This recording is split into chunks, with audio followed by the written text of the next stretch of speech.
नमस्कार, बहुत स्वागत है आपका। मैं हूं आपके साथ सुमित शर्मा। साव को कमान। जी हां, छत्तीसगढ़ बीजेपी के नए प्रदेश अध्यक्ष बनाए गए हैं अरुण साव। बीजेपी के अध्यक्ष बिलासपुर सांसद अरुण साव को नया अध्यक्ष बनाया गया है। न्यूज 18 ने पहले ही बदलाव की खबर दिखाई थी प्रमुखता से। छत्तीसगढ़ के नवनियुक्त प्रदेश अध्यक्ष अरुण साव को बधाई देने वालों का तांता लगा हुआ है। घर में नई जिम्मेदारी मिलने के बाद कार्यकर्ता शुभकामनाएं देने उनको पहुंच रहे हैं। अरुण साव को मिठाइयां खिलाकर बधाइयां दी जा रही हैं। प्रदेश के छत्तीसगढ़ के प्रदेश अध्यक्ष अरुण साव को न्यूज 18 पर भरोसा है। नई जिम्मेदारी मिलने की खबर न्यूज 18 पर देखी। लगातार अपने घर में कार्यकर्ताओं के साथ वो न्यूज 18 ही देख रहे हैं।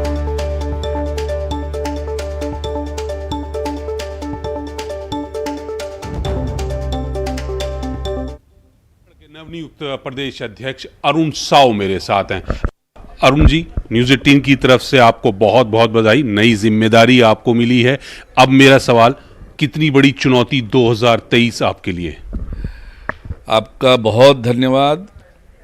निश्चित रूप से भारतीय जनता पार्टी ने एक बहुत ही साधारण कार्यकर्ता को, जो बूथ इकाई का अध्यक्ष रहा है, जिसने झंडे डंडे बांधे हैं, जिन्हें दीवार लेखन किया है, एक बहुत साधारण कार्यकर्ता, एक जमीन का कार्यकर्ता, उस कार्यकर्ता के ऊपर केंद्र नेतृत्व ने, पार्टी नेतृत्व ने एक बड़ी जिम्मेदारी सौंपी है।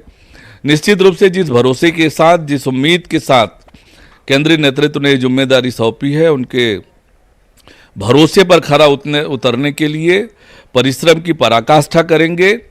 और अटल जी ने जिस बड़े मन से छत्तीसगढ़ अलग राज्य निर्माण किया है, अटल जी के सपने को साकार करने के लिए 2023 में छत्तीसगढ़ में भारतीय जनता पार्टी की सरकार बने, छत्तीसगढ़ में कमल खिले, छत्तीसगढ़ के लोगों के आकांक्षाएं पूरी हो, इसलिए पूरी ताकत से लगेंगे। सबका साथ लेकर, सबको मिलकर छत्तीसगढ़ में कमल खिलाएंगे।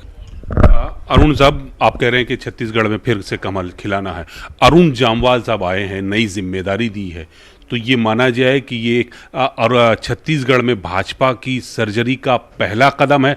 आगे और भी इस तरह के बदलाव देखने को मिलेंगे? देखिए, भारतीय जनता पार्टी सतत रूप से काम करने वाली संगठन है। सातों दिन और 24 घंटे काम करने वाली संगठन है। संगठन में ज़रूरत के हिसाब से जिम्मेदारियों का आदान प्रदान होता है, और इस नाते भारतीय जनता पार्टी का एक एक कार्यकर्ता अपनी जिम्मेदारी निभाने में जुटा हुआ है। जिसको जो जिम्मेदारी मिलेगी उसके हिसाब से काम करेंगे। और 2023 में छत्तीसगढ़ में फिर से भारतीय जनता पार्टी की सरकार बने, इसलिए छत्तीसगढ़ भारतीय जनता पार्टी के कार्यकर्ता काम करेगा, मिलजुल कर काम करेंगे, सबको साथ लेकर चलेंगे और छत्तीसगढ़ में 2023 में कमल खिलाने का काम करेंगे।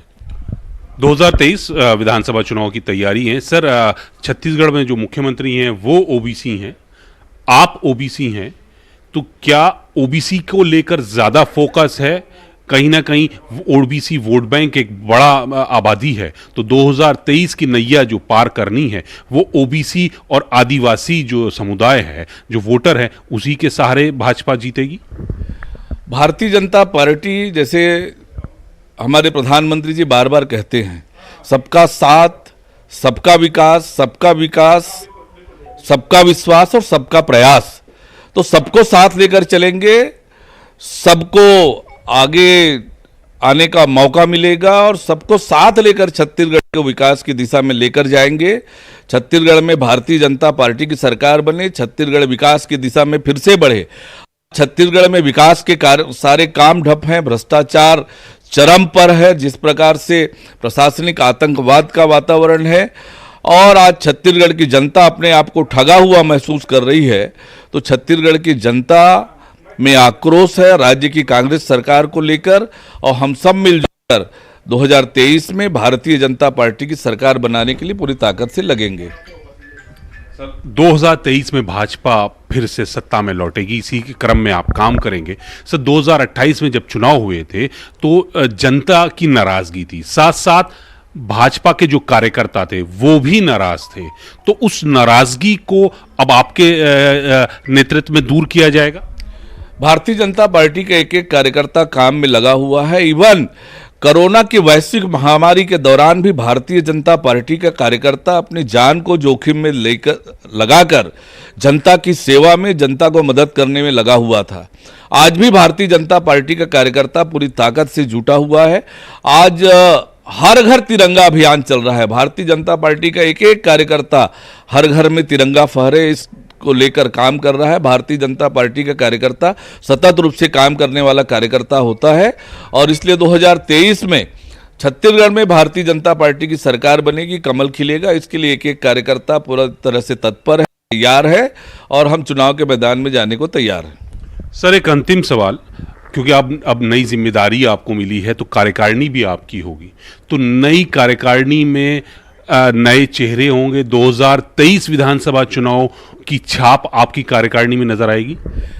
पार्टी के सभी बड़े नेताओं से मिलकर आगे की रणनीति बनाएंगे और पार्टी ने जिस विश्वास के साथ एक कार्यकर्ता को, एक छोटे कार्यकर्ता को जिम्मेदारी दी है, पूरी मेहनत करेंगे, पूरी ईमानदारी से काम करेंगे और प्राथमिकता 2023 में छत्तीसगढ़ में कमल खिले, छत्तीसगढ़ में भारतीय जनता पार्टी की सरकार बने। राज्य की जो जन विरोधी सरकार है, ठगने वाली सरकार है, उससे छत्तीसगढ़ को मुक्ति दिलाएंगे। तो अरुण साव साहब दावा कर रहे हैं कि 2023 विधानसभा चुनाव की तैयारी में अभी से लग गए हैं और कमल को दोबारा 2023 में खिलाना है। साथ साथ जो कांग्रेस की वर्तमान सरकार है, इससे भी राज्य की जनता को छुटकारा दिलाना है। कैमरामैन चंदन पटवाल के साथ नई दिल्ली से अशरफ काजमी, न्यूज़ 18।